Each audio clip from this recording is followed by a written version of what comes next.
You're listening to GI Insights on ReachMD. I'm Dr. Neil Nandi, and I recently had the chance to sit down with Dr. Maria Abreu, the director of the Crohn's and Colitis Center at the University of Miami.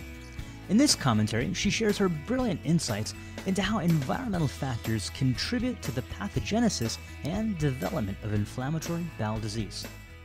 I think that when one does research, whether the research is basic research or clinical research, it needs to be inspired by what you're seeing in the clinic every day.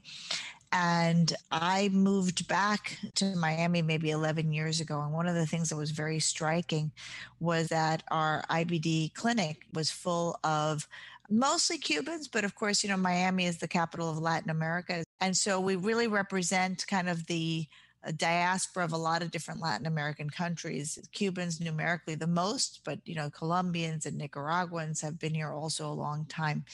And it was like a mini epidemic of either first generation Hispanic Americans or people that had come from other countries and had developed IBD here.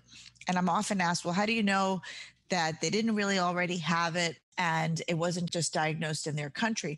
In reality, when we collect information on the database, we ask them information about when they had symptoms initially and when were they officially diagnosed. And whatever way you look at it, the majority of people, at least for now, are developing IBD once they get to the United States of America.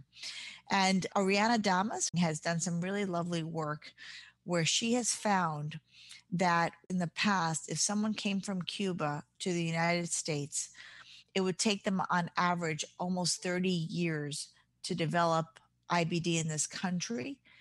The mean time that it's taking from immigration to diagnosis of IBD now is down to 8 years.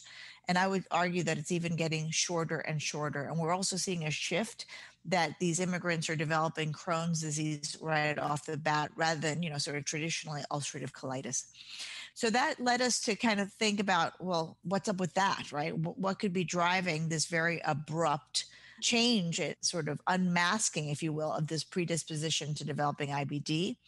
And Ariana has also studied this a bit in Hispanics that have developed IBD compared to those that haven't. We have to acknowledge that diet studies where you try to get people to remember what they ate, of course, can be flawed.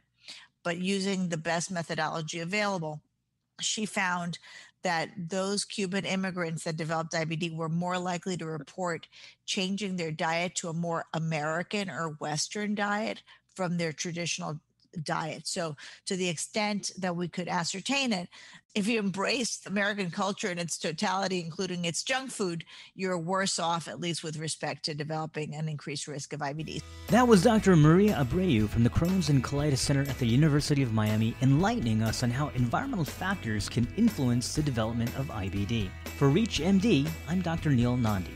To hear my full conversation with Dr. Abreu and to access other episodes in this series, please visit reachmd.com/GI Insights, where you can be part of the knowledge. Thanks for listening.